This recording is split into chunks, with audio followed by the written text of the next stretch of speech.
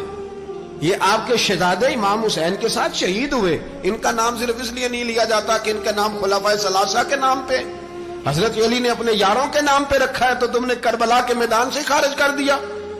یہ تینوں شہزادے حضرت جناب سیدنا امام حسین کے ساتھ تھے، یہ بھی شہید ہوئے. حضرت جناب زینب امام حسین کی سگی بہن ہے. ان کے 2 بچے تھے، اون و محمد. جب امام حسین میدان میں جانے لگے تو جناب زینب بچوں سے کہنے لگی، نہ پہلے بھائی نہیں جائے گا، پہلے بھانجے جائیں گے. 2 بچے شہید ہوئے. حضرت قاسم بن حسن امام حسن کے بیٹے تھے. وہ جب میدان میں جانے لگے تو امام حسین نے کہا، نہیں بھائی تو نہیں جائے گا، تو میرے بھائی کی نشانی ہے، میں جاؤں گا. تو حضرت قاسم بن حسن نے ایک تعویذ کھول کے دیا کہ ابا جی میرے والد نے کہا تھا جب بڑی مشکل آ جائے تو تعویذ کھول کے دیکھنا. تو آج بڑی مشکل آئی ہے تو میں نے تعویذ کھولا ہے، تو یہ دیکھیں کیا لکھا ہے. یہ تو رکا ہے، تعویذ ہے ہی نہیں. جب کھول کے دیکھا تو اس پہ لکھا تھا، قاسم اگر حسین پہ کوئی کڑا وقت آ جائے تو بیٹا کے آگے آگے رہنا، اگر کڑا وقت میرے بھائی پہ کبھی آ جائے نا، دیکھنا اس کے آگے آگے چلنا، اسے حسن کی کمی نہ محسوس ہو. پائیاں جہاں ساک نہیں کوئی جے وچ خار نہ ہوئے. سیدنا امام حسین پہلی دفعہ کربلا میں اس وقت روئے جب یہ رکا. آپ نے دیکھا تو فرمایا ٹھیک ہے، اگر حسن کی یہ وصیت ہے تو میں نے زندگی میں اگر ان کی ہر بات مانی ہے اب بھی مانوں گا، تمہیں اجازت ہے. جناب قاسم بن حسن 16 سال کا جوان جب میدان میں نکلے تو ہائے ہائے پتہ نہیں کہاں سے آ گئی ہے.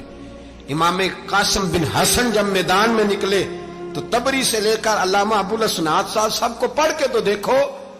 3 دن کی پیاس ہے، شدید آزمائش ہے، دکھ ہے، تکلیفیں ہیں، پھر بھی پہلی دفعہ جب میدان میں گئے ہیں واپس آئے ہیں 19 لوگوں کو قتل کر کے واپس آئے. 19 لوگوں کو ایک بار میں. حضرت ایسے ہی تماشا بنا دیا ہے. مظلوم تھے وہ تو رو رہے تھے، ہر مقرر یہ کہہ رہا ہے کہ وہ تو بار بار کہہ رہا ابا پانی مل جائے، پانی آ جائے، ترس گئے. خدا کا خوف کرو، یہ دلیر لوگ تھے. ان کی باتیں آج بھی پڑھ کے دلیری پیدا ہوتی ہے، دلیری پیدا ہوتی ہے، دلیری. سناؤ قصہ خیبر کو تمامی اپنے بچوں کو. علی کی داستان سن کے دلوں سے ڈر نکلتا ہے. علی کی داستان سن کے دلوں سے یہ جو بچے ڈر رہے ہیں نا، وہ چمگادڑ آ گئی، کاکروچ آ گیا، یہ خوف نکل جائے گا اگر حضرت قاسم بن حسن کی بات سنیں گے. درجنوں لوگ آپ نے قتل کیے. ایک دفعہ آئے کہا چاچا یزید کا لشکر تو بڑا بزدل ہے، اگر چند قطرے پانی میرے حلق سے گزرے تو میں سارے کاٹ کے لے آؤں گا آپ کے پاس. چند قطرے. لیکن تھوڑی دیر گزری، عمر بن سعد کہنے لگا اکیلے اکیلے جاؤ گے تو علی کا پوتا ہے، یہ سب کو مار دے گا، کٹھے جاؤ. چاروں جانب سے تیر برسے. ایک تیر لگا آ کے گردن کے پیچھے، بس جناب سیدنا قاسم بن حسن گھوڑے سے نیچے گرے. تو جناب زینب حوصلہ کر کے آنسو سمیٹ کے کہنے لگی میں دیکھ رہی ہوں پردے کے پیچھے سے حسین میرے بھائی کا بیٹا گر گیا ہے، جا اسے اٹھا کے لا. حضرت امام حسین ان کو اٹھا کے لائے تو امام حسین نے سینے سے لگایا ہوا تھا تو ان کے پیر، ان کا قد لگتا تھا امام حسین سے زیادہ ہے. اٹھا کے لایا، لٹا دیا گیا. امام حسین کے اپنے بڑے بیٹے میدان میں نکلنے کو، علی اکبر نام ہے. جب جن لوگوں نے حضور کو نہیں دیکھا تھا وہ جب کہتے نا ہم نے نبی پاک کا دیدار نہیں کیا تو بتاؤ کس طرح کے تھے، تو بتایا جاتا تھا کہ جناب علی اکبر کا دیدار کرو، ہم شبیہ مصطفیٰ. اور جب وہ گلیوں میں نکلتے تھے تو عورتیں چھتوں پہ چڑھ جاتی تھیں. جناب علی اکبر رضی اللہ تعالیٰ عنہ تلوار لے کے میدان میں نکلے. جوان بیٹے دینے بڑے مشکل. او یارو رٹا کیا ہے یہ تو بتاؤ، کہ ظالم آدمی حکمران ہے یار، یہ رٹا ہے، ایک ظالم کا رستہ روکنا ہے. اس رٹے کے لیے ہم شبیہ مصطفیٰ جناب سیدنا امام علی اکبر میدان میں نکلے. بڑے لوگ مارے، بڑے. پھر ایک تیر ان کے بھی گلے میں لگا اور جب وہ گرے نا زمین پہ تو حضرت